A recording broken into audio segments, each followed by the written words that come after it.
Sadhguru, you may not be aware of this, but in the last few days after the eclipse, there have been a lot of people on social media referring to your observation that food becomes unfit for consumption during eclipse. And they're saying they had food and they did not die. Are they disappointed? So they're even calling you superstitious and unscientific. So just wanted to hear your thoughts on that. Let's understand what is superstition.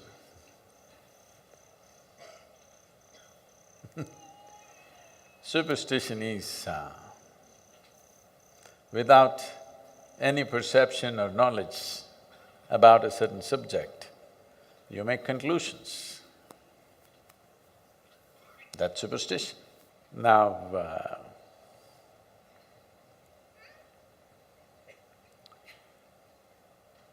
the nature of life is like this.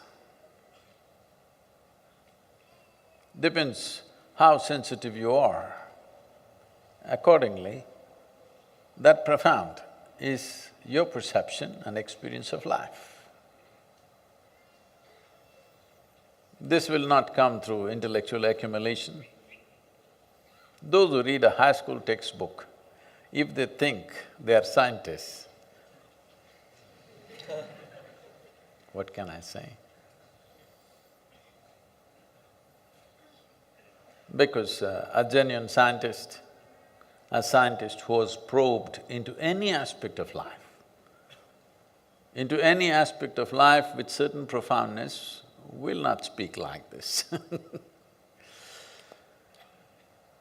Now, as a yogi, as far as possible, I will never consume anything which is cooked, which is more than an hour and a half old.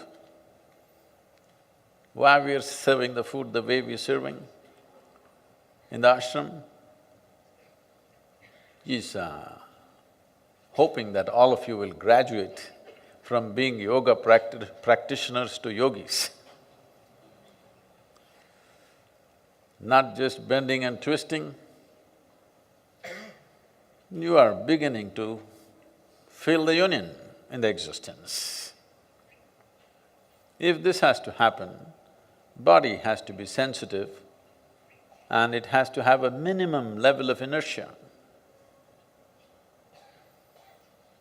Now, if you eat food which in some way has deteriorated, it may not be rotten, nor is it going to kill you, you can eat it.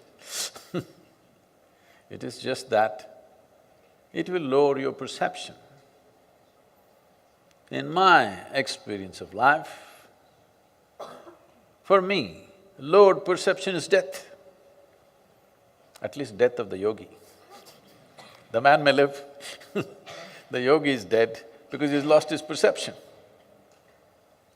He's lost his sensitivity.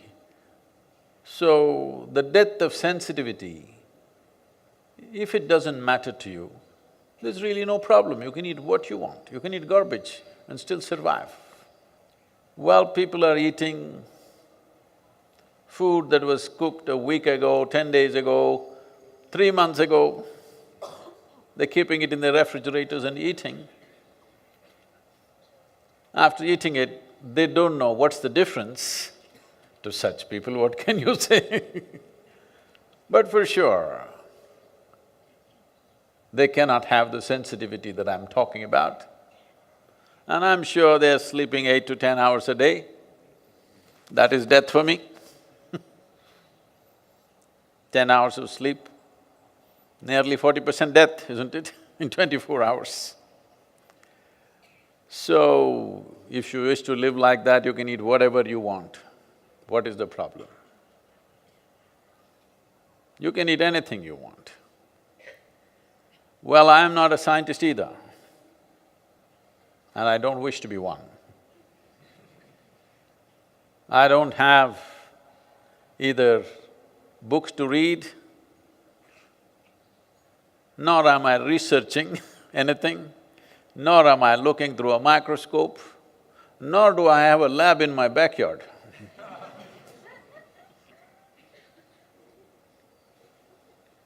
I just pay attention to this human mechanism, which is me. I kept it well, takes a lot of work. Takes a lot of work to keep this well. Doesn't just come. So I keep it in a certain way, and at anything that happens in nature, I observe what's happening with me, and I'm speaking that. I'm also observing the life around me for confirmation. Every insect, worm, bird, animal, tree is saying the same thing. Well, if you are going to discover this after many years and a few $1 billion of research, it's up to you. Well, I want to tell you, till recently, these so-called scientists, the real science is different. A scientist who's looked at something with profoundness will not speak this way. These are probably internet scientists, you know. They know every science, not just one, everything they know because they are on the internet. So such people were saying, I'm saying something so simple. They were advocating that alcohol, tobacco, red meat are the best things for your life, till recently. Now suddenly they've all become activists against that. Because somewhere somebody said after $1 billion research, we've been saying it forever.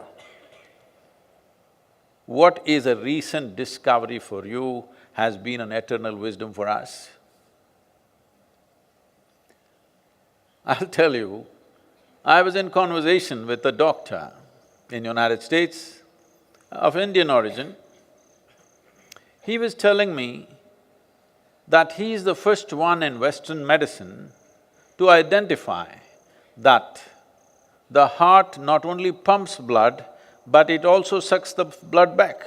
The ventricles pump it out, the atrium sucks it back. He is the first one who wrote the papers. He sent me his videos, his TED talk, his scientific papers.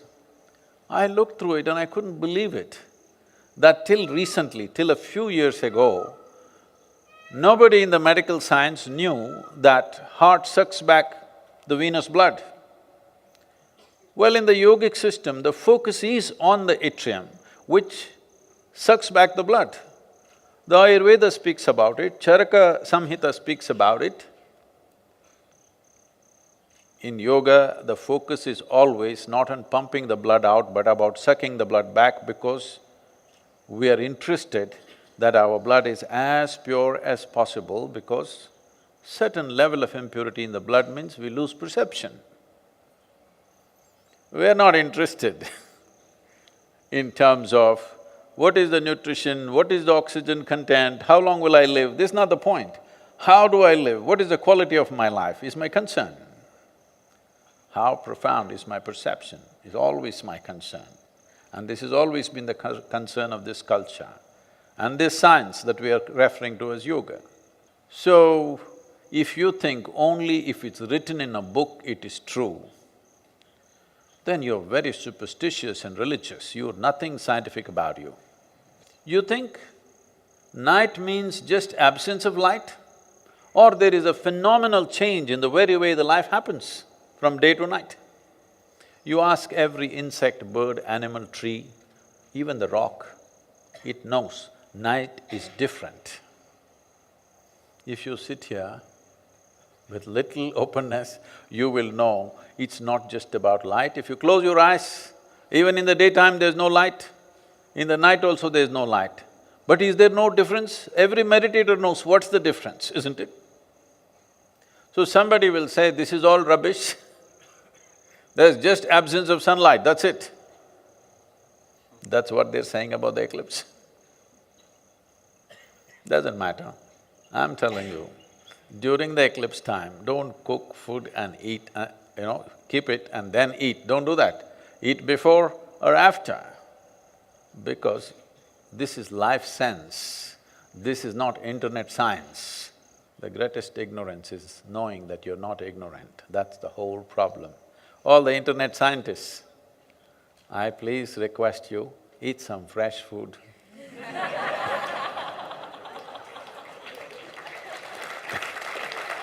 Keep yourself healthy, well, perceptive, not to me, to life. Eat during the eclipse if you wish. You won't die. Inertia will build up. If you don't mind the inertia, anyway you're drinking alcohol, smoking cigarettes, doing things, maybe it won't make any difference for you. Possibly it doesn't. If you take a high-end car today and go and pump gasoline in any of the Indian gas stations, which is 87 octane, your car will stop within a few kilometers. You need to buy special gas and put it into it. Why? Because it's high performance. So if you want to be high performance, what kind of fuel goes into you, you look at it carefully. You are a junk machine. Eat whatever, drink whatever, what does it matter anyway? Live whichever way you want. There's really no problem, okay? So, if you are disappointed that you did not die by eating during the eclipse,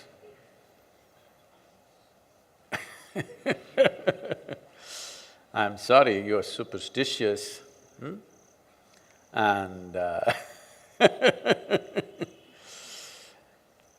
nature of life here is such that the earth, the sun and the moon have significant impact on this life. If you're conscious of its ways, you can ride this and make your life effortless and easy. If you're not conscious, these same cycles could crush you and everything you will struggle with.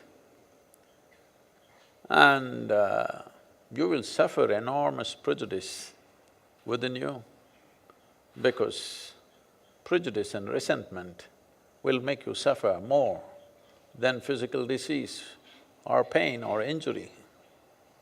Please don't stay there. Try some fresh fruits and vegetables. It could help. Whatever next eclipse comes, one eclipse you eat old food, another eclipse you eat fresh food, experiment and see.